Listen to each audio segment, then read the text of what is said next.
I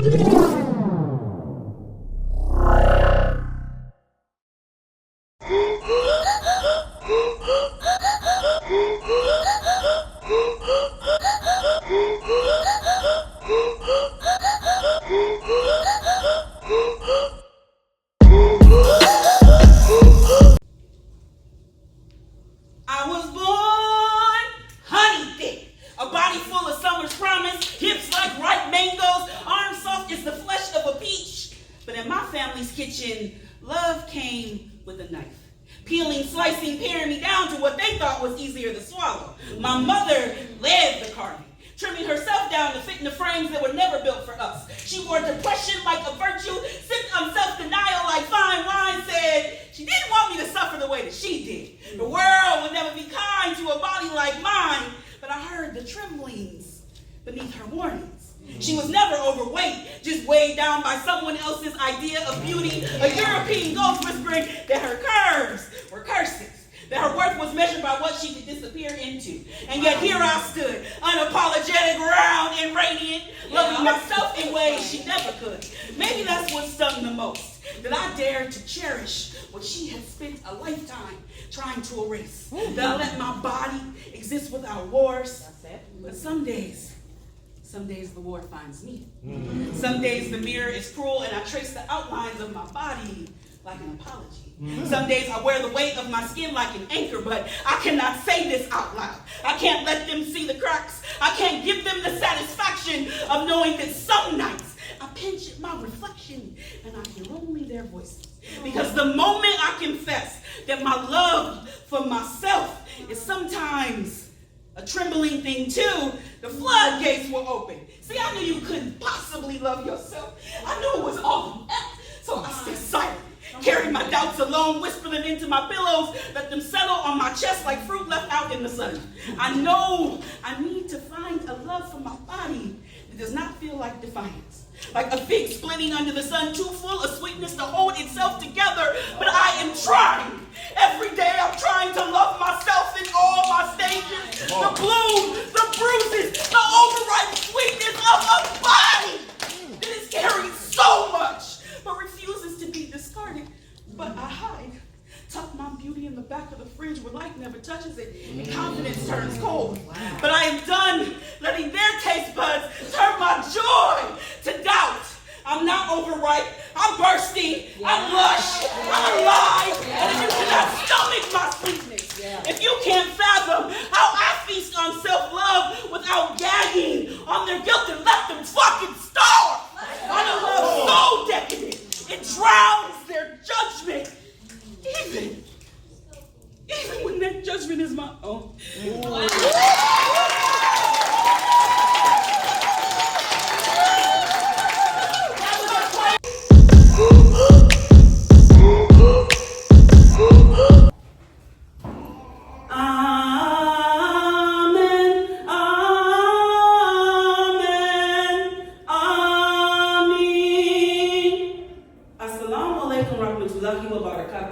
A greeting, yet you flinch. Your mind shackled by a single phrase that carries more weight than its simple meaning. Peace be upon you and God's mercy and blessings. You see me through a lens of misconception, faith as a locked door, my worth measured by your approval.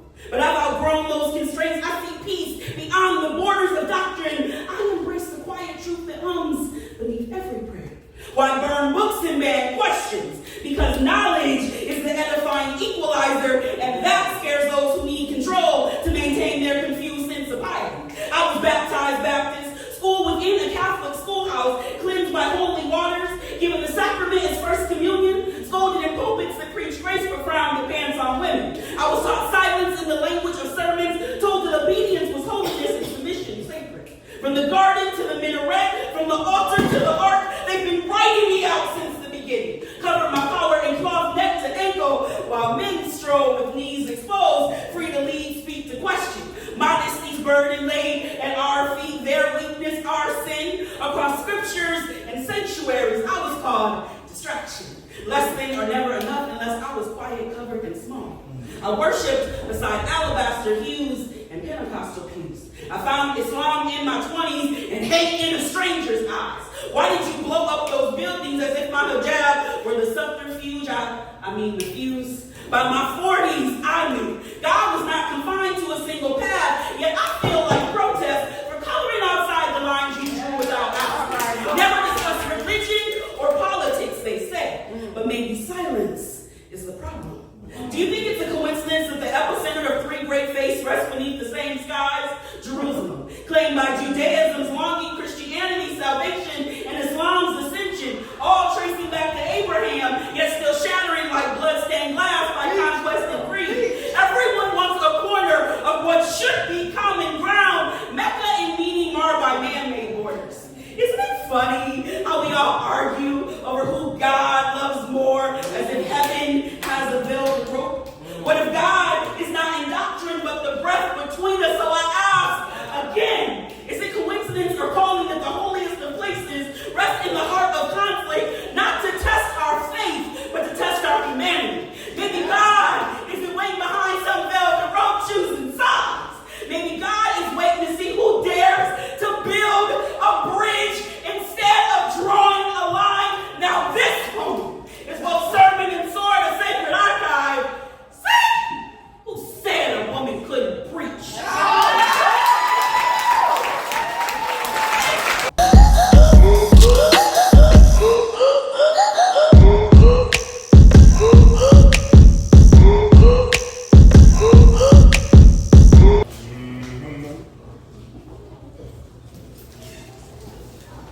Let's go. A famous poet told me I needed to watch the footage of me fucking. My first instinct flinch, flesh folding in on itself like my body remembered all the mirrors I dodged. I laughed it off, but truth, that giggle was a gag order. Shyness and a little disgust, not for the act before the witness. For the playback, for the body caught in 4K, stretching into pleasure like she stole something. You think climax was soul work, but it felt like surveillance, like reviewing crime scene footage where my insecurities bled into the sheets. Cameras rolling, body unarmed, hands trembling like suspects caught mid-prayer. The bed chalk outlined the moan siren, and I am the suspect, the scene, and the silent witness to my own undoing. It's wild how easy it is to treat intimacy like trespassing. Because when you're a big girl, your cravings get cross-examined, desire becomes deviant, pleasure is probable cause, and these thighs are breaking and entering. In the world don't write poems about us, they write punchcards. Scripts were soft bellies equals comedy, where stretch marks equals censorship. They don't call this erotica, they call it a fetish. Say this ain't a picture, just a flip-in fast forward through after the nut. Our bodies relegated to the shallows of secret stack and chain mill. They don't hold our hands in daylight, they leave bite marks in the dark.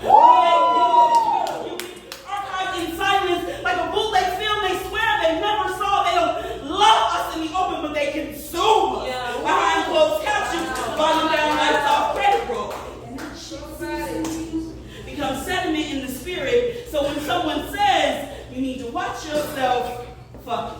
I see the blooper reel. Oh, but you cute for a big girl. Oh, but I've never done this before. Like I'm a kink that needs a non-disclosure. See, the version of me you get on stage, that's curated chaos. Trauma in the tux is pain, pressed and pleaded, dressed in metaphor, just raw enough to feel real, but clean enough for applause. I bleed, and I am the pentameter, so you can clap with clean hands, but this ain't that. This ain't no pretty poem polished for palatability. This is me, belly out, breath raw, moaning in a language I ain't fully learned to love yet.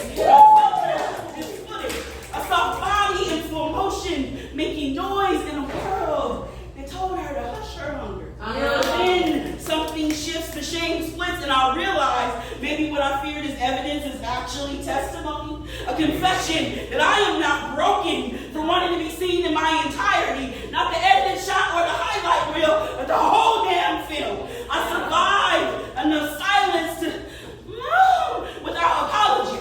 I rewrote this script where this body, she ain't no guilty pleasure. She's a holy one. I ain't a secret, I'm a sermon. I ain't a phase, I'm a fucking feature president. Sacred and worthy of every single frame.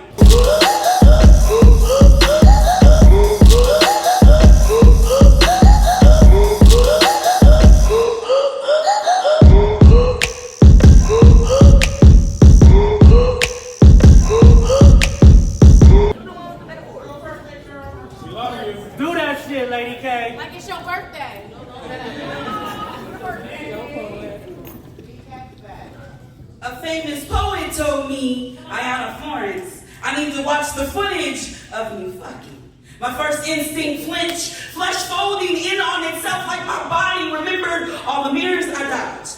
I laughed it off, but truth, that giggle was a gag order. Shyness and yeah, a little disgust. Not for the act, but for the witness. For the playback, for the body caught in 4K, stretching into pleasure like she stole something. You'd think climax was soul work, but it felt like surveillance, like reviewing crime scene footage where my insecurities bled into the sheets. Cameras rolling, body unarmed, hands trembling, like suspects caught mid-prayer. The bed chalk outlined the moan siren, and I am the suspect, the scene, and the silent witness to my own undoing. It's wild how easy it is to treat intimacy like trespassing. Because when you're a big girl, your cravings get cross-examined, desire becomes deviant, pleasure is probable cause, and these thighs are breaking and entering. And the world don't write poems while us say like punchlines. Scripts for soft bellies equals comedy where stretch marks equal censorship. They don't call this erotica, they call it a fetish. Saying this ain't a feature, just a flick fast forward through after the nut. Our bodies relegated to the shallows, a secret snack and chain mail. They don't hold our hands in daylight, but they leave bite marks in the dark. We ain't muses, we the muted, archived in silence like a bootleg film they swear they never saw. They don't love us in the open, but they consume us behind closed captions, volume down, lights off, credit roll. And that shit seeps into you, becomes sediment in the spirit, so when someone says, you need to watch yourself fucking. I see the blooper reel, although you cute for a big girl, although I've never done this before, like I'm a kink that needs a non-disclosure. See, the version of me you get on stage, that's curated chaos. Trauma in the tux is pain pressed and pleaded, dressed in metaphor, just raw enough to feel real, but clean enough for applause. I bleed, and I am big pentameter, so you can clap with clean hands, but this ain't that. This ain't no pretty old pouch for availability. This is me, belly out, breath raw, moaning in a language I ain't fully learned to love yet. No filters, just footage. A soft body in full motion making noise in a world that told her to hush her hunger. But then something shifts, the shame splits, and I realize maybe what I feared as evidence is actually testimony. A confession that I am not broken for wanting to be seen in my entirety, not the edited shot or the highlight reel, but the whole damn film. I survived enough silence to moan without apology. I rewrote this script where this body ain't no guilty pleasure. She's a holy one. I ain't a secret, I'm a sermon. I ain't a phase, I'm a fucking feature presentation. And if you, in your queerness, and your differentness have ever been told that you're not enough, you're worth every... Round 2. Fight!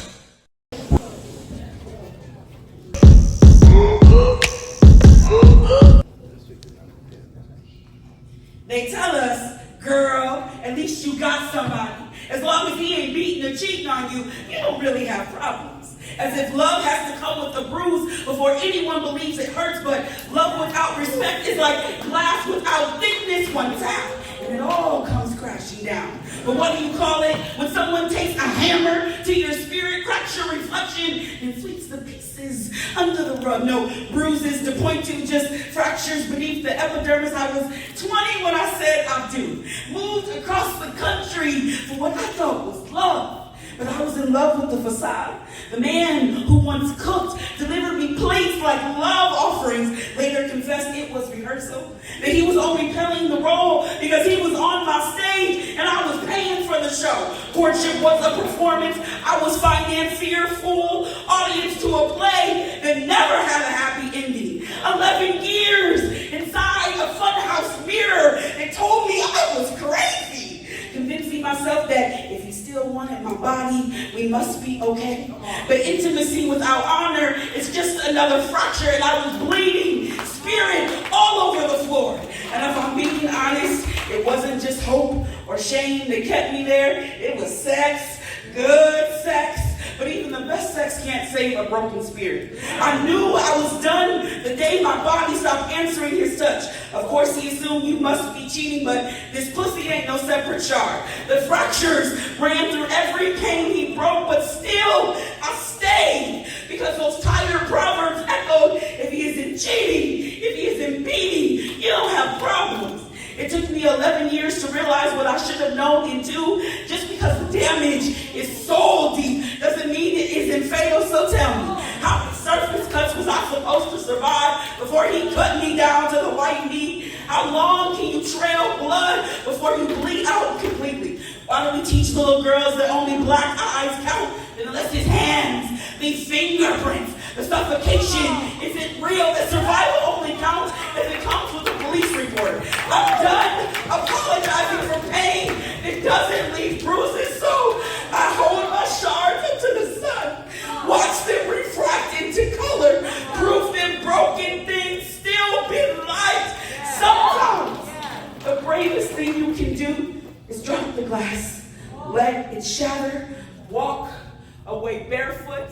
Because healing begins the moment you decide you always deserve to be fucking free.